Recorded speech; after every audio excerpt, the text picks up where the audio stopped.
Madison, Wisconsin is as good as it gets if you are like me and you love the college sports. This is the Jump Around with Jim Rutledge and Pablo Iglesias, streaming live on the ESPN Madison YouTube channel. Dancing down the sidelines. Can they catch him? No! The Badgers answer instantly.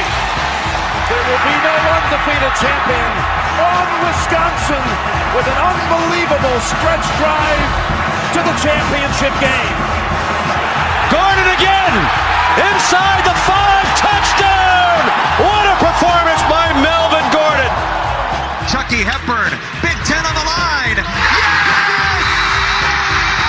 It's over. The Wisconsin Badgers win 17-9. They are the first Big Ten team ever to win successive Rose Bowl games. That is the best college sports town in America.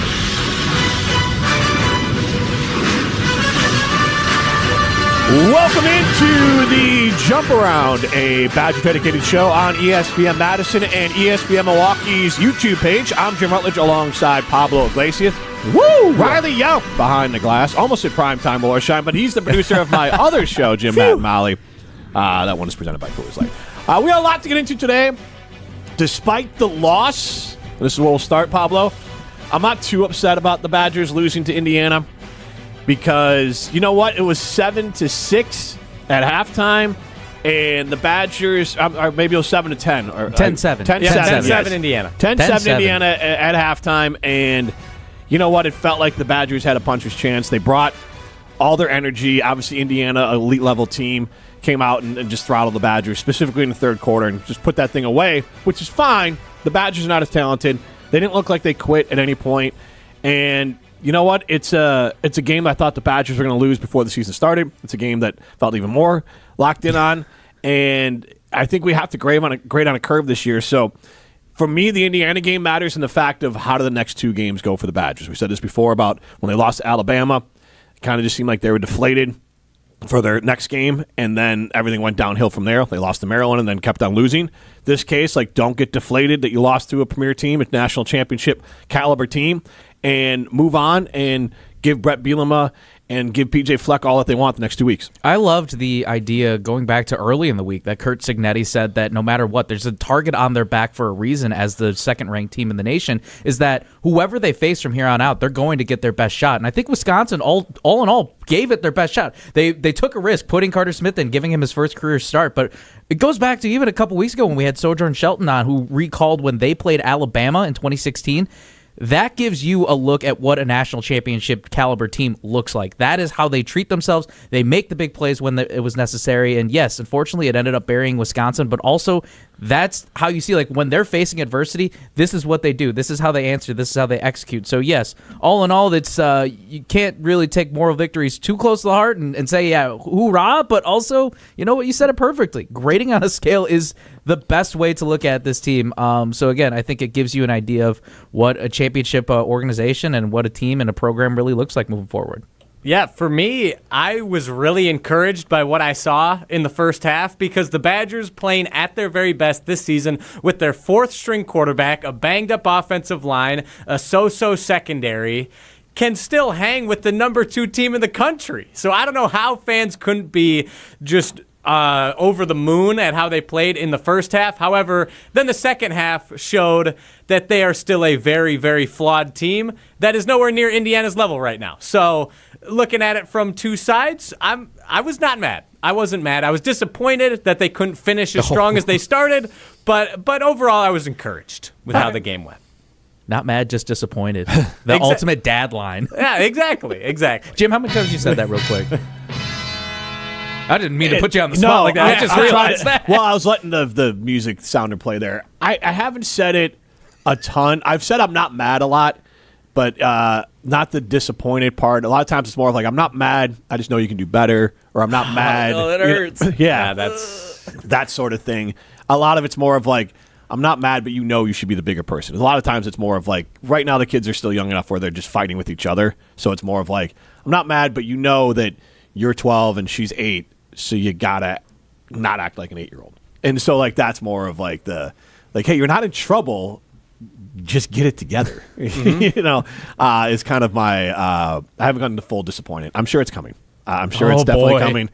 Actually, I think we've had some stuff with the phone of like or stealing candy. Like she's been stealing her candy. My oldest, and then she was sick. Like not sick, but like my stomach doesn't feel good. We're like, yeah, you ate about 20 pieces of candy overnight, so not mad. You just hurt yourself on that one. Like you're gonna have to live with that. I can relate to that. I used to do that as a kid. And then my parents. I'd get in trouble for it, but I don't think they were ever encouraged by me stealing candy. But they were mad, just frustrated. And then you have your own consequences. Exactly, for it. exactly. Yeah. It's like, all right, this idiot's going to learn on his own that you can't eat that much candy. Sometimes you just got to touch the hot stove and just move on. All right, speaking of the hot stove, we'll talk about this hot stove topic. That's a professional what a transition segue. there. Yes. Amen to that. Thank you. Wow, Thank you. Chip. I just needed a little validation for it. Carter Smith or a transfer is the big topic, I think, amongst most Badger fans right now. You can chime in on our YouTube stream if you want to join the conversation. But, Riley, you said you mentioned, I know Jim Polzin wrote an article addressing this a little bit as well. What was your takeaway from that article before we get to our thoughts on it? Yeah, my overall takeaway from Jim's article is that this is such a complex issue and that there's so many different ways you can look at it that, in my opinion, are all valid. Like, you can look at it ultimately, it's going to come down to how does Carter Smith play these last two games. That's going to be the biggest factor, I think, in Luke Fickell and Jeff Grimes' decision moving forward. However, if you are of the opinion that Carter Smith, from what we've seen so far, like, he clearly doesn't have it yet. We need to go out. Look at what Indiana's done. They had Kevin O'Rourke 2 years ago. They have Fernando Mendoza this year. They went out and put a priority on getting the best transfer portal QB out there, and look at what they've done. The QB is the most important position, so that's what we got to do. Or you can look at it from the perspective of Carter Smith has shown a lot of flashes. He's shown a lot of leadership. Clearly, this team believes in him. And Jim Polzin included in his story quotes from guys on the team. Like, they clearly believe in Carter Smith. So why not be the developmental program we want Wisconsin to be, take Carter Smith and grow him into the next great quarterback of the future? And I guess Wisconsin doesn't have a ton of next great Wisconsin like there aren't really many great Wisconsin quarterbacks to choose from, but create a great Wisconsin quarterback, develop from within, and move forward with Carter Smith. So that was my big takeaway. There's a lot of ways you can look at it, and I wouldn't say any of them are necessarily wrong. I would, but go ahead, Pablo. You go first. I'm in the camp of let's ride it out. I know that next year, if you take the risk, it's a huge risk, and Luke Fickell does not have a lot of room to take those risks. But look at, even if with Braden Lott coming in as the backup, I want to stick with Carter Smith because at least he's a guy who truly came into the program. He knows exactly what the system is. Maybe the system changes a little bit, though, too. But this is a guy that's just been truly developed by Wisconsin, even just like with less than a year of experience, is still being like trained and working under Wisconsin. Whereas like you bring in a guy like Tyler Van Dyke, Billy Edwards, all those guys, they have talent, they have the stats, they have the merit, they work their way up to it, but it's almost kind of like learning that new system all over again. Maybe keep the guy that's in-house and develop him and continue to keep developing him. If guys are super supportive of him already and where we're at right now, he's not a perfect polished product by any means, and I will stand by that. He could probably admit the same way. All he cares about is winning and finding a way to win, but also not just the freshmen, not just the younger guys too that are around his class. I just still think about what Riley Mullman had said to me of how he came into the game unexpected, ready to go, and was willing to take the punches, was willing to just go through any type of opportunity to put Wisconsin in a winning position. And again, for the true freshman to show that in that moment, right, very abruptly, I got to give him kudos for that. I'll give him kudos. I'll give him flowers. Y'all just suffering from Stockholm Syndrome. You don't know a good quarterback, and because he showed competence and people like him, of course his teammates like him. I mean, it would be a red flag if they said anything otherwise. Like, he's doing the bare minimum of the guy that shows up that people believe in and want to do well, that he didn't pee his pants when he went on the field at Camp Randall, a game he was going to play in anyways, is not necessarily a parade I'm going to throw for him. I will say this. Carter Smith has the pedigree to be someone that could develop. Jeff Grimes is not necessarily, in my understanding, I know he had Zach Wilson, but I think Zach was already there a little bit at BYU, doesn't have the pedigree of developing quarterbacks, and Carter Smith is a different type of quarterback from Zach Wilson, so it's not like we have Paul Christ here who had a track record of turning out pro-level quarterbacks, even if they weren't premier pros. Tolzien played. He had a quarterback from Pitt that played in the pros. Obviously, Russell Wilson. They had guys that showed up. Stave got a cup of coffee with the Vikings. Like, he had guys who could play a pro-type level. That's not what Grimes' history is, so there's that aspect to it as well. And then the last thing here is when you talk about Carter, you can't roll into this year with Daniel O'Neal's gone. Billy Edwards will be gone.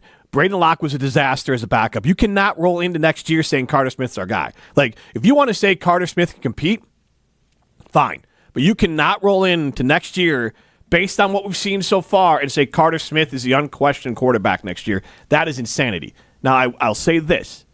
Either go big, go the Mendoza-type line, where you're going for the premier top 2 or 3 quarterback. I guess top 5 quarterback. If you can get a top 5 transfer portal quarterback, you pay him the money and you get him here. Even if it's a one and done, even if it costs you Carter Smith. All right? But if it's not one of those top 5, then maybe bring in 2 or 3 guys that will directly compete with Carter, that have experience, that it's like, hey, if Carter goes and wins the job, great, and we're going to give him the benefit of the doubt to, as long as he's close, we'll go with him because he can develop more.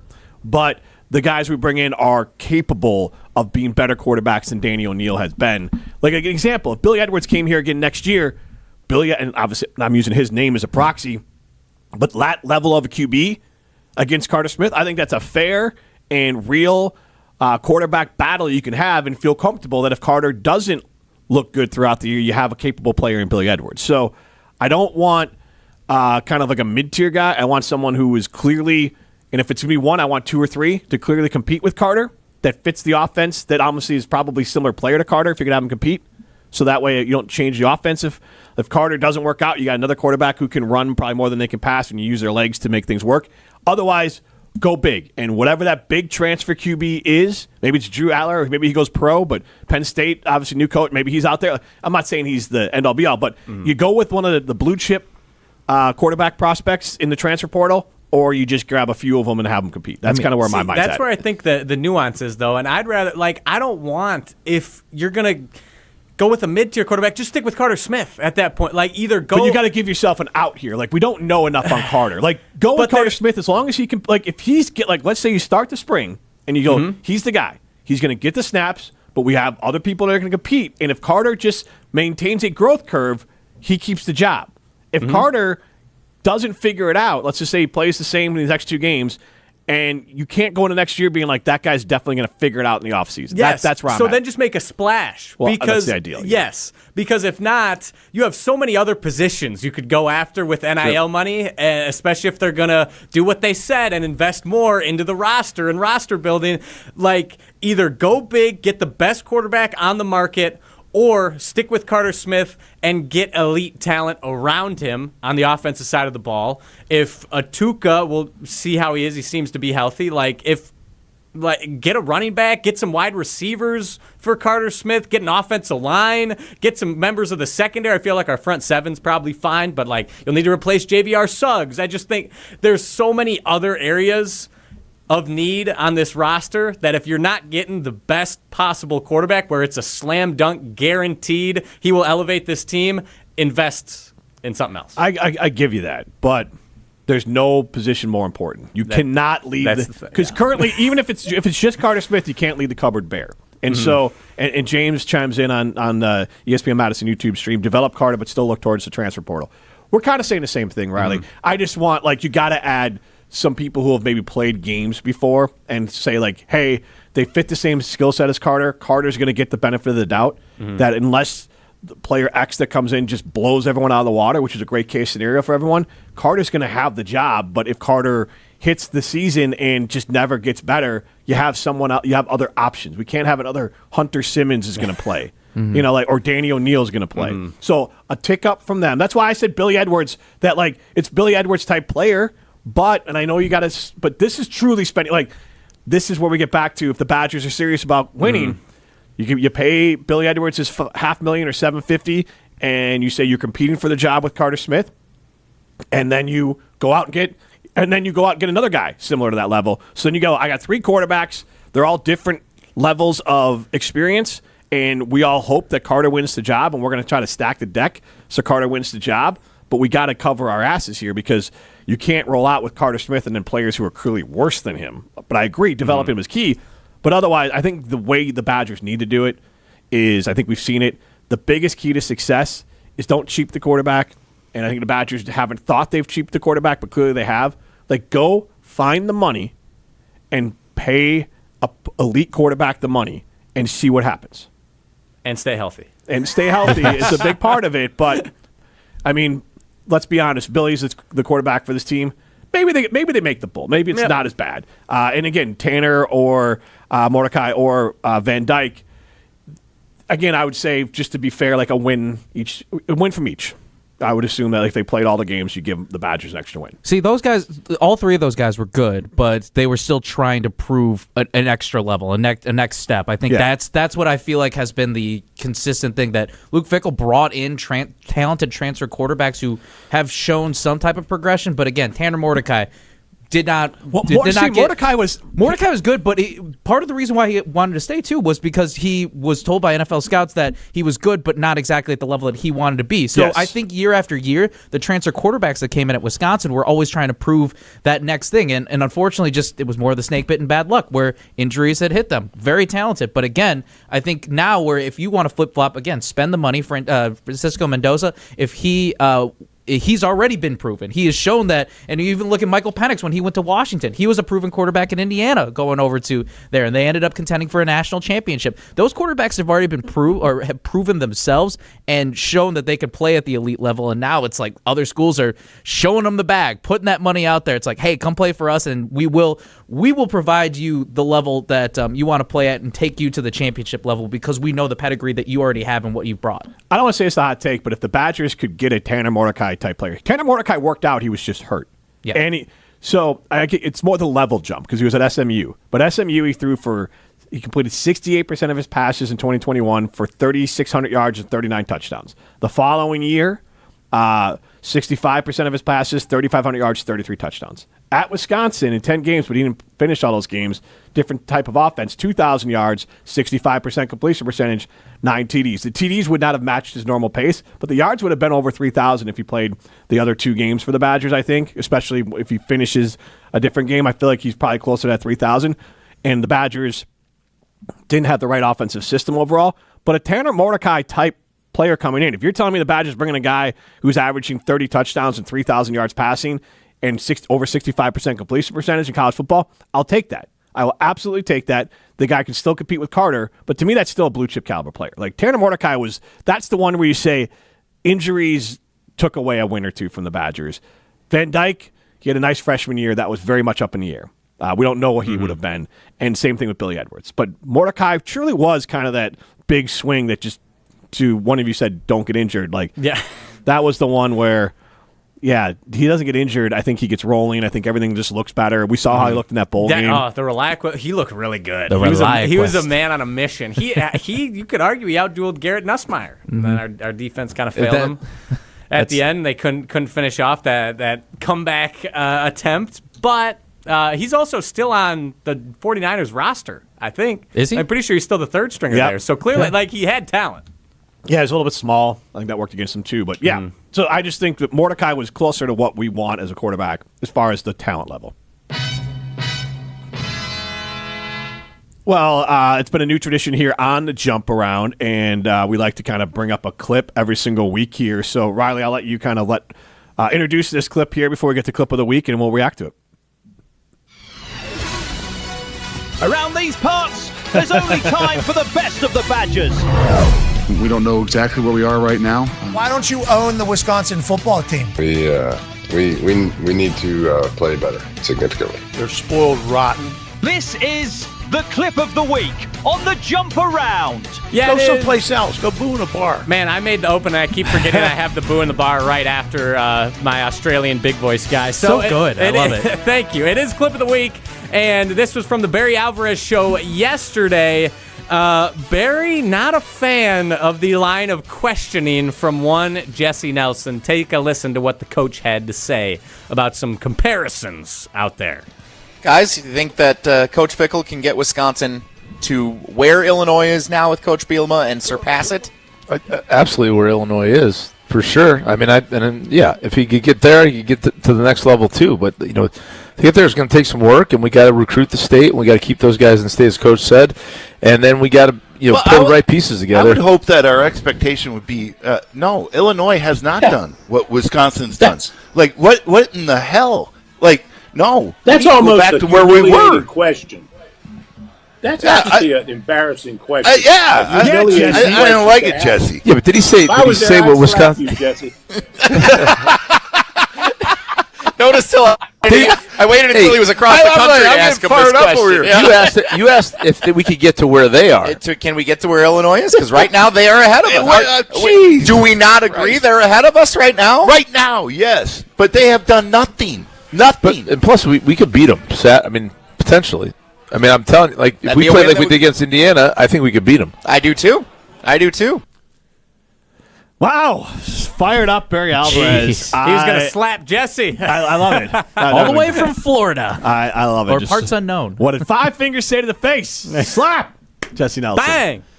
I love that. How I Met Barry Your Mother, Alvarez. You've been slapped. I don't know if either of you are How I Met Your Mother fans, but good song as well. But anyway. It's a song? Yeah, You've Been Slapped. There was a whole thing. It's a whole bit throughout the 9 seasons. Anyway. I dropped in about. So I'll be fully honest. Ted annoyed the bejesus out of me. I couldn't handle him. I love the Doogie Howser character. He was great. And Jason Segel and Allison Hannigan are all hilarious. But the guy that played Ted Mosby, so off-putting the entire time. I couldn't handle it. See, I never watched full episodes, but I love the "Nothing Suits Me Like a Suit" song. Nothing that Barney suits me sings. Yeah, Barney. Barney was the only. You're for Barney Stinson, aren't you? Kind of he's a funny character. Yeah, but I like the character. It's just like the movie Wicked. Obviously, Glinda is a disaster, but she's Ariana Grande does an amazing job playing her. We all should be Elphaba. Yeah, we all should be Elphaba of the person who does what they think is right, as opposed to the person Glinda is with Ariana Grande. But Ariana Grande plays Glinda with a G. Perfect. Glinda. Yes, perfect. So, anyways. So, what does that have to do with Barry Alvarez and Wisconsin, Illinois comparison? Wisconsin is Elphaba, and the Illinois is Glinda. It's all, It's all flash, no substance. There we go. And Glinda and Elphaba had her moments. Obviously, things are going bad at the end of Act 1 in Wicked or at the end of the movie, and things are going bad right now for the Badgers. But they're going to defy gravity. Nice. And they are going to rise up the top 25 poll in the future and finish ahead of Brett Bielema. And I do think the Badgers will give Illinois a run for their money this weekend. I don't think... Great work on the comparison. Thank you. Yeah. Well done. Way to bring that back. Dazzling details. Yes. I think Bielema does a good job of getting players and building a structure and hiring good assistant coaches. I don't think he's an elite coach or runs an elite program. So I mean, honestly, all things considered, I still... Obviously, this is insane to say, but I'd rather have Luke Fickell as my coach. I think Luke Fickell in the long run is a better coach. He might have screwed it up here, and that's still TBD. But because he hired Phil Longo, and I think that just put him behind the 8 ball. Along with expectations were too high, and all those. And Jim Leonard everyone wanted Jim Leonard, and there was things working against Fickell, as opposed to Brett had to beg for a job, and Illinois finally gave him one. And I think Illinois will fall apart in the long run, because it did here at Wisconsin under Brett, if we do not forget. So I do think the Badgers have a good chance to pass Illinois as of even next season if they go get that quarterback we're talking about. And also I think they can beat them on Sunday or Saturday. I mean, it seems like that it's just always been hot start to the season, but then starting to slowly fall off too. So with how they responded on the Indiana primetime game, we were all like, oh, this is going to be a good matchup, and all of a sudden it was like we thought Indiana was on fraud watch, and all of a sudden Indiana just comes in and knocks Illinois' teeth in and just kind of proves hey, Illinois still solid program right now, but that knocked them down a peg or two for sure, and really, really made you rethink of what Illinois looks like now long term as a program.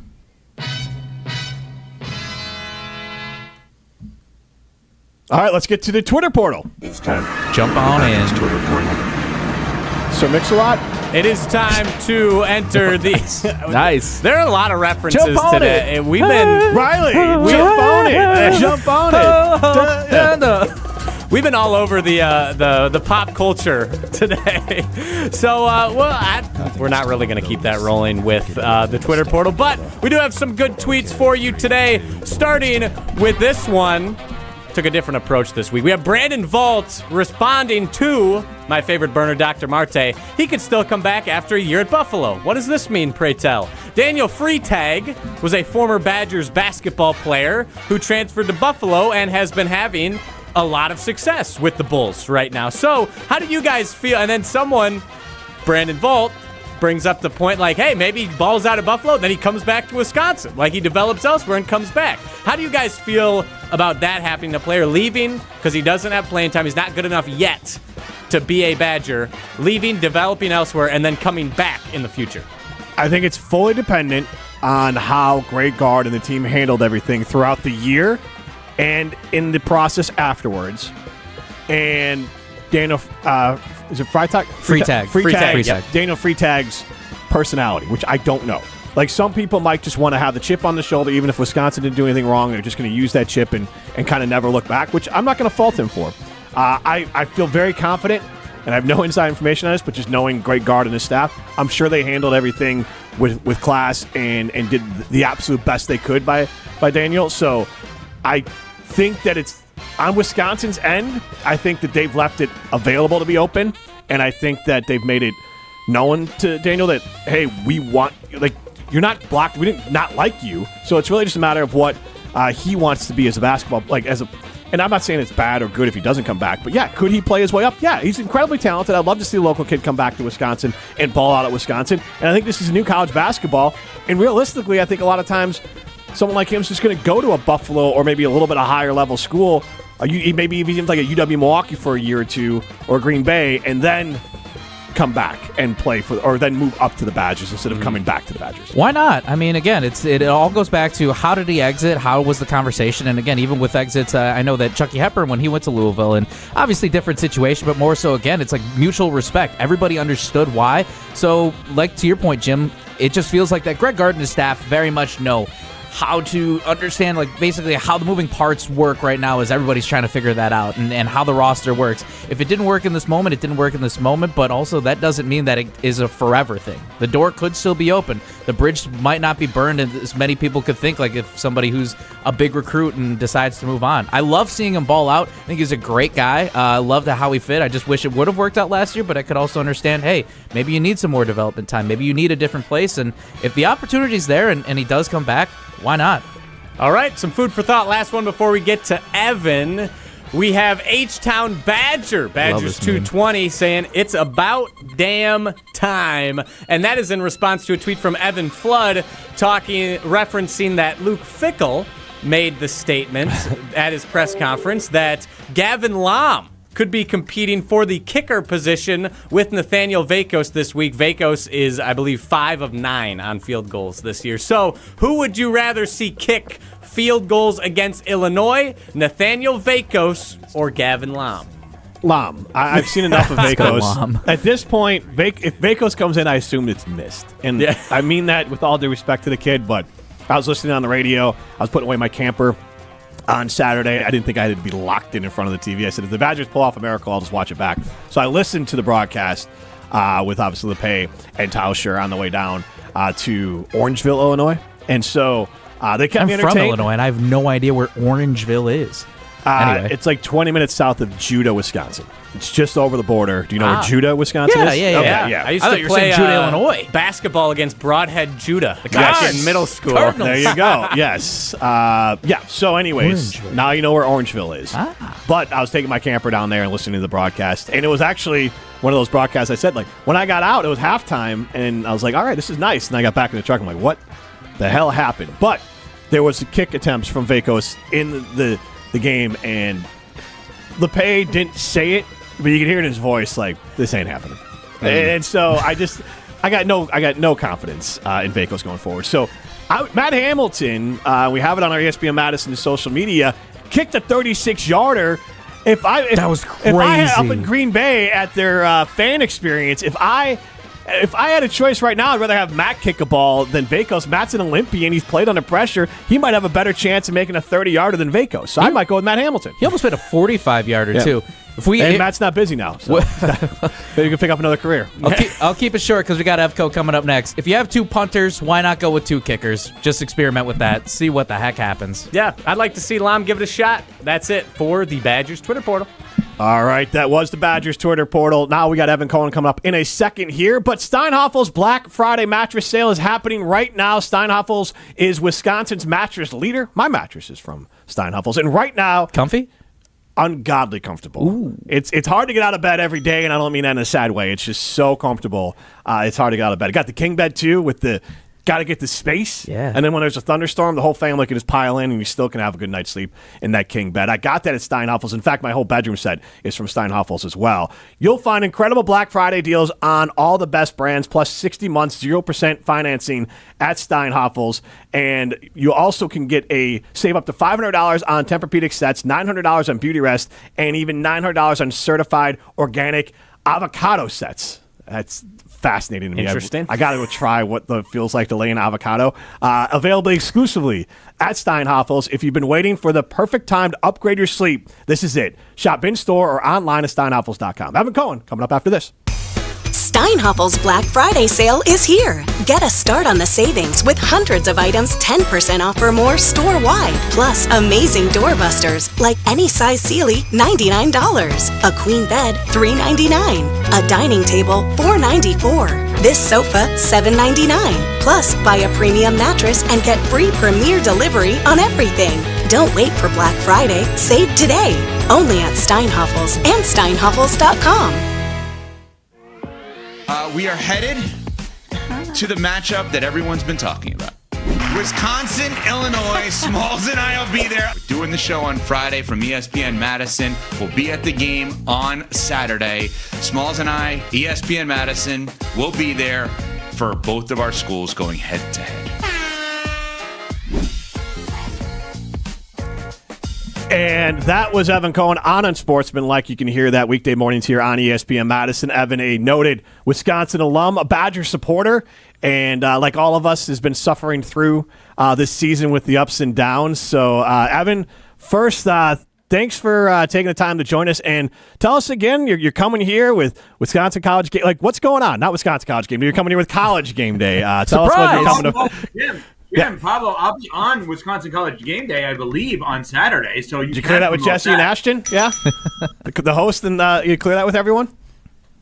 What do you mean? Is Ashton's hosting? No, Jesse's the host of the show, and Ashton makes the decisions, right? Or actually, I'm filling in for Jesse this week, and I say we want Evan on the show. There you go. There you go. I got you. There you go. I mean, so we're going to catch up to that part then, Jim. So basically on Thursday, Michelle Smallman and I are flying in from New York to Madison, and we are going to be there till Sunday morning. I am so excited to be back in Madison. I was there earlier this year with my family for the Middle Tennessee State game, but this is with the show, right? You know, I was on with Wildy and Tausch today, and Joe Thomas was on, and Joe was talking about the idea of, like, everybody's got to do their part here, and I feel like my part is I am fortunate enough to sit in a seat every day that both on radio and television and digital and every platform you could possibly imagine, including right here on ESPN Madison, ESPN Wisconsin, is broadcast all over the country with Unsportsmanlike. And I am a proud Badger grad. Now, to be fair, she's a proud Illinois grad. So why not come to Madison this weekend?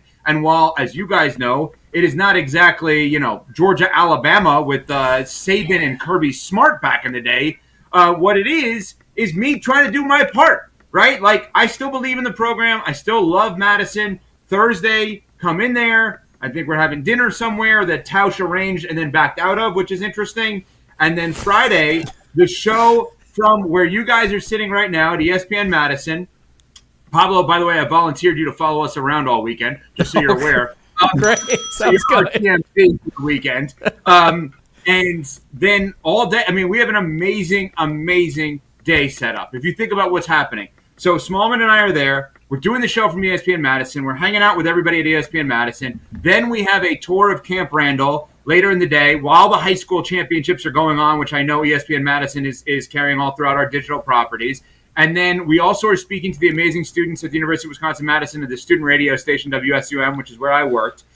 Jonathan Zaslow and Amber Wilson are coming in for the college football tailgate tour on ESPN Radio, where they go one place every week, and this week it's Madison. So they'll be doing their show Friday night from the student radio station, being a part of ESPN Madison's event on Saturday, obviously Wisconsin College Game Day and their show prior, and then the game on Saturday night. So, I'm doing my part. Let's go. Hey, he's doing it. The only person that works harder than Evan Cohen is Matt Hamilton, who had to curl and once in a while host a radio show. Pablo, I'm excited. I mean, I was excited to begin with to know that you guys are rolling into town, but knowing that I was volunteered to follow along for this whole journey, I'm just excited to hear this whole itinerary just thrown right out in front of me.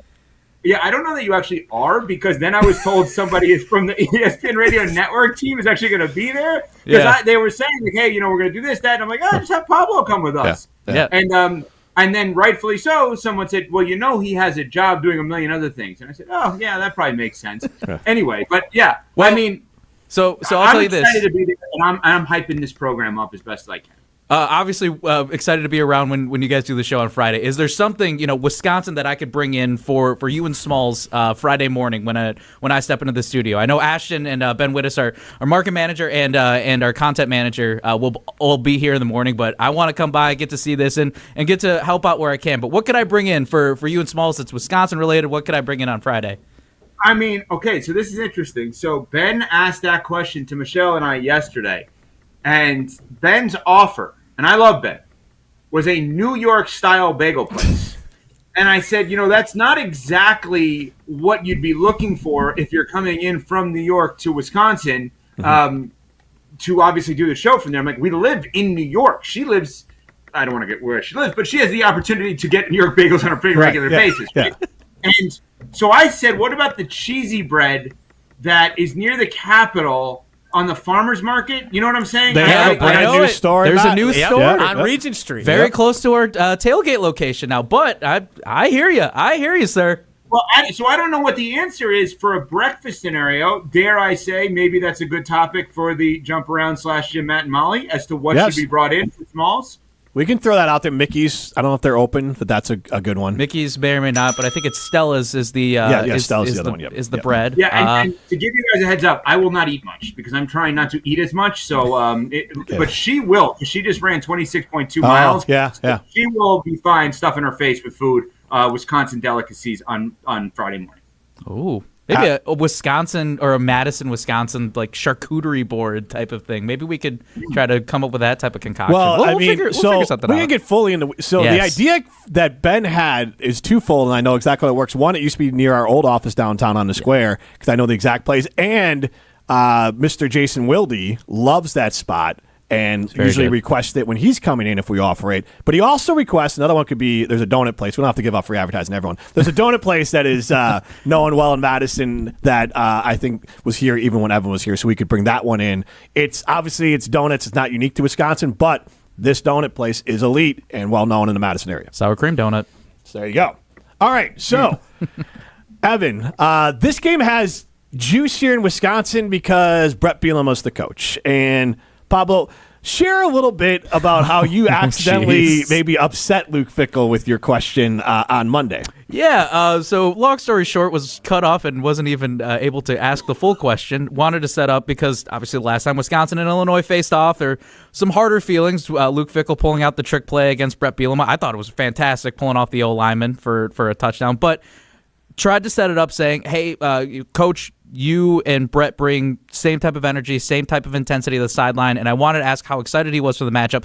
Didn't even get to ask how excited he was for the matchup, and pretty much was just told, I don't really know too much about Brett, it was a whole thing. So I was trying to not feel too embarrassed when I asked the question, but I do feel like that. Respectfully, they do bring the same type of energy. And Evan, before you answer that, I wanted to get, so Jesse Nelson with the Barry Alvarez show asked Tarek, Derek, and Barry Alvarez a question similar to, maybe inspired by Pablo's question. Who knows? And Barry's reaction was amazing, and then we can talk about the Wisconsin-Illinois game. Guys, you think that Coach Fickell can get Wisconsin to where Illinois is now with Coach Bielema and surpass it? Absolutely where Illinois is, for sure. I mean, if he could get there, he could get to the next level too. But to get there is going to take some work, and we got to recruit the state, and we got to keep those guys in the state, as Coach said, and then we got to pull the right pieces together. I would hope that our expectation would be no. Illinois has not done what Wisconsin's done. Like what in the hell? Like no. That's almost back a to where we were. question. That's actually an embarrassing question. Humiliating. I don't like it, Jesse. Yeah, but did he say what Wisconsin? Jesse.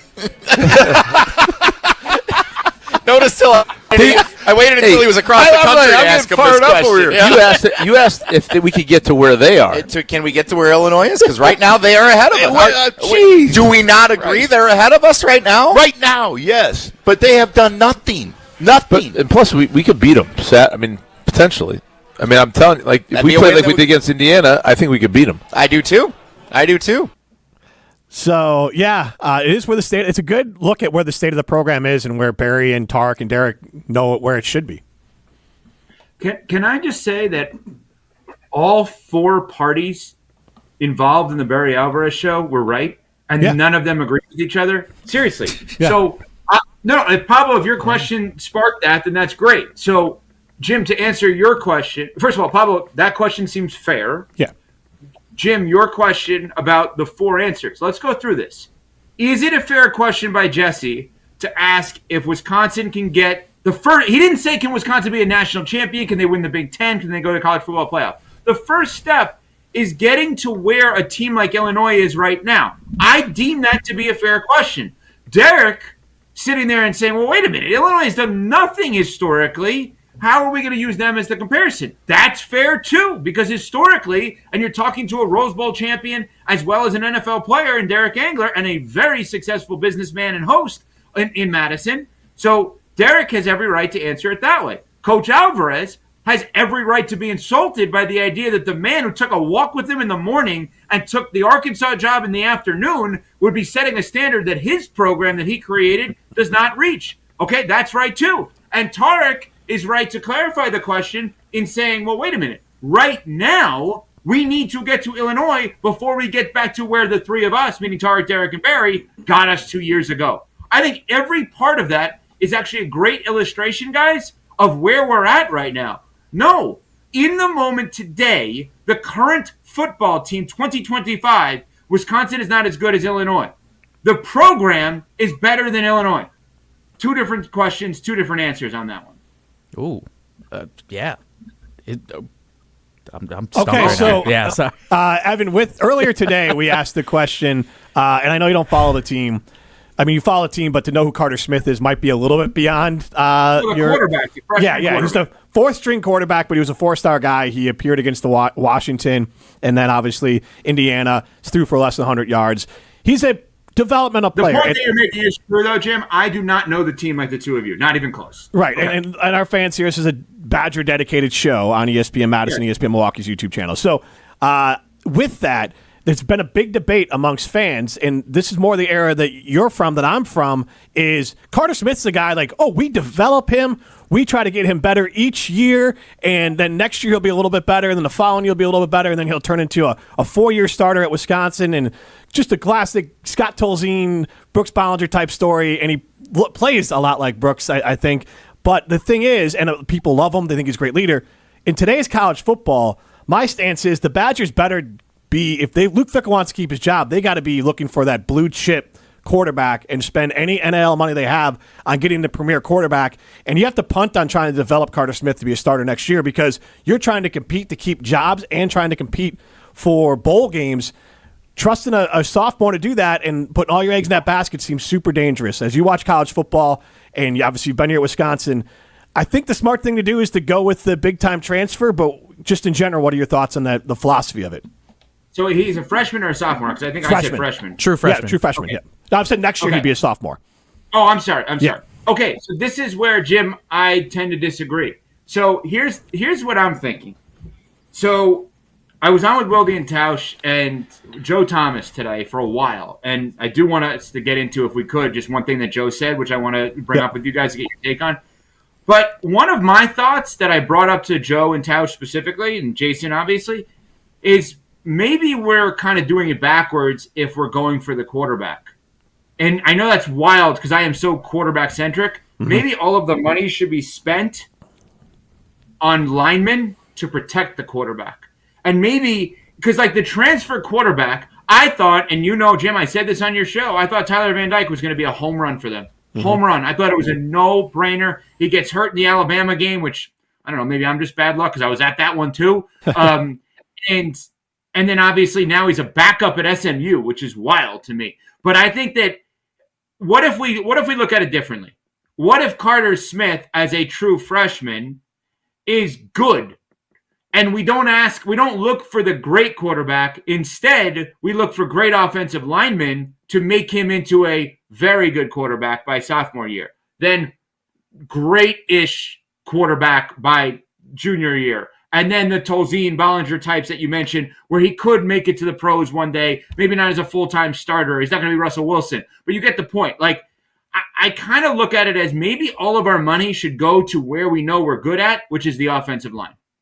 Yeah, I'm with that too, because you look at you spend money on a quarterback, yes, in the NFL and in the pro level too. Yes, you want to make sure that your quarterback is well paid if they're talented, but also if you look at the left tackle side, yeah, offensive line, you got to invest a lot on the offensive line too. I mean, it just goes back to spending and recruiting too, because again, and I want to get your thoughts on this too, of do you feel like with the Phil Longo transition and how it just ended up not panning out, do you think long-term that they might have lost offensive line recruits? I think in general, the guys that Wisconsin typically recruited with Phil Longo and what type of offense they tried to go with, maybe they lost more, but especially with the offensive linemen, do you feel like that might have hurt them by trying to transition too fast into that system? Yeah, definitely, because they tried to do a spread offense, right? They tried to do this high-powered, new-age college football offense where that's not Wisconsin. Like, you mentioned Bollinger, who is my favorite Badger quarterback ever while at the school. I mean, I definitely support Russell Wilson, but he's only there for a year, right? But Bollinger, if you think back to Mike Samuel and Brooks Bollinger, who were the quarterbacks my freshman and sophomore year at Wisconsin, where they won the Rose Bowl both years, 98, 99, 99, 2000. I may get some of this wrong. I don't think so. But Chris McIntosh, Aaron Gibson as your tackles with some Tauscher guy as a backup. You had who? Rabach as center, Costa and Ferrario. That's your interior offensive linemen. Those guys all played in the NFL. That's at one point or another. They all played in the NFL. And so is Brooks an awesome player? Was he an awesome player? Yes. Would he have been worse if he didn't have those guys? Absolutely. And I'll be the first one to tell you that. So I guess let's look at it this way. If I said to you we had $1 million to play with, what, Jim, you're saying is let's get $1 million quarterback, and I may say let's get 3 really good offensive linemen. Right. And, look, the offensive line is key for this team. I mean, you listed off that one, and I'm trying to remember but it was Travis Frederick, Gabe Karimi, Bill Nagy, and Pete Kahns was all, and they're all NFL guys too on the team that went to the Rose Bowl. Scott Tolzien as their quarterback, and it was James White, Monte Ball, and John Clay. 2 of those backs ran for 1,000 yards. The other one came 2 yards short. So to Evan's point, that's even closer in the timeline of having just offensive linemen upon offensive linemen who play in the NFL all being a part of a team and then being able to run the football. Riley, do we have the clip that Evan, I'm assuming, is referring to? Ready? Yes, as long as you're okay with rephrasing your question, Evan. Yeah. So basically when Joe Thomas was on today, I asked, I feel like we've all kind of wondered, is there a face of the program type general, above general manager? Because I'm not trying to fire anybody. Right. And below AD. So I asked Joe Thomas with Willie and Tausch today if he's interested in taking a high-level position with the football program. Yeah, I guess I would say no, just off the top, but I would need to know what that looks like because life's pretty busy right now, and I don't want to have to say no to my children. Hey, son, can't go to your basketball game ever because I'm going to be doing X, Y, and Z for perpetuity. But I think your point's a good one. Everyone should do their part. Everyone should look and try to figure out, hey, what are the things that I can do to help promote this program? And if it ever came to it, we'd have that discussion. We could have that conversation to see what it looked like. Because I do love the state. To your point, me, Tausch, we decided to move back here or move to Madison to be close because this university is so amazing. The city is so amazing. We wanted to raise our kids here. We wanted to be close to the Badger Kingdom right there in Madison because we love it. It's who we are. It's our identity. We're Badgers. when you come to school here as a freshman, as an 18-year-old boy, and you become a 22-year-old man when you leave, and you go through Barry Alvarez and Brett Bielema, it gets into your blood, and it becomes a fabric of your identity that's stronger than maybe anything else. And I think that's why there's such a connection with alumni who went to school here or who played here, and there's so much passion in getting this thing right because it is so important, and it's not a thing that you just would cut and run from and be like, well, I guess I'm just not a Badger fan right now. Like, we're always going to be Badger fans. We're always going to have pride in who we are and what our university is and what our football and basketball teams are doing and hockey and all the other sports.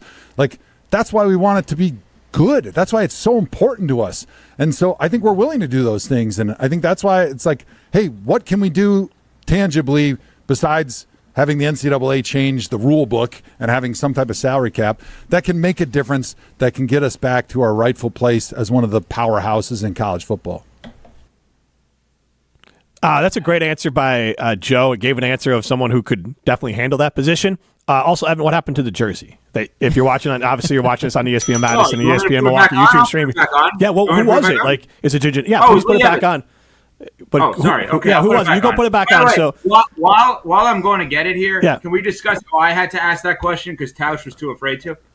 Oh, really? That doesn't surprise me. But anytime. Anytime we can throw Tausch under the bus. So Joe is here. I'll say this. Joe is one of the best guys. And Riley, Evan will appreciate this. So a little behind the scenes. Riley Yauk, a ascending star here at ESPN Wisconsin. He's producing the show. He's really working on. I asked him to send me an invite, and I had to send him the invite for the calendar invite for this. But anyway, go ahead. That is fair. That is fair. That is on me. That is like Evan. You'll understand this. Like any ascending, talented person, they're maybe not the best with details all the time, but he definitely. Riley is trying hard, and Joe Thomas leaves Wilde and Tausch, who's in the Everlight Solar studio here, and in front of the whole office. Please tell Evan what you did, and then we'll get into the jersey and everything. So I walk up to Joe Thomas, and I just ask, hey, Joe, I got a question for you. Now, did you know Joe well? Does Joe know who you are? I mean, I met him once or twice before. Okay. He probably has no idea who I am. But okay. So Hall of Famer, Joe Thomas. Okay, yeah. So I go up, hey, Joe, I have a quick question for you. Can you come on the jump around next Tuesday? And he kind of stammers, a little like, okay, I got to check my calendar. And then Tausch starts going off about how, he's going to have a luncheon going on. He's going to be busy. And yeah, we'll see. I'll get his contact time, information. You're like, how about 1 o'clock? Yeah. Like, you just kept on following up. So we'll see. And Joe's such a nice guy. He's like, well, he almost was going to commit there, but I think he really wanted to make sure he didn't overpromise and underdeliver. But great job, Riley, on that. Evan, I just want to point out something. At about 5-something this morning Easter time, I happened to email Joe asking him to come in studio on Friday for our show at ESPN Madison, having no idea he was going to be on Wilde and Tausch. Then I go on Wilde and Tausch with him, and then he walks out of Wilde and Tausch, and Riley asks if he can come on the jump around. Yeah. He's never coming back to ESPN Madison. And on the way out, to full disclosure, Jesse asked them, like, hey, Tarek and Derek wanted you to join the Barry Alvarez show sometime. Oh, my God. This is too much. Now I feel bad. Now I don't want him on our show on Friday. I feel badly for this. Just embarrassed at this point. That's funny. I love it. So is that a Joe Thomas jersey you're wearing, or what's the jersey? No, it's Lee Evans. Okay, that's a good one. Jersey. Now, I just want to ask, I know people watch you probably. Pablo, do you know Lee Evans? I know the name. That's you can. Oh my you can God. rip off Riley, this is not a knock on you. I mean, Lee Evans was a really good NFL player and a great college football player for the Badgers. Riley, do you? Yeah, I know Lee Evans. I never watched him play. Well, yeah, you're a baby, but that's fine. YouTube highlights. Yes. Jim, when I get there on Friday, I think I'm going to make a decision now.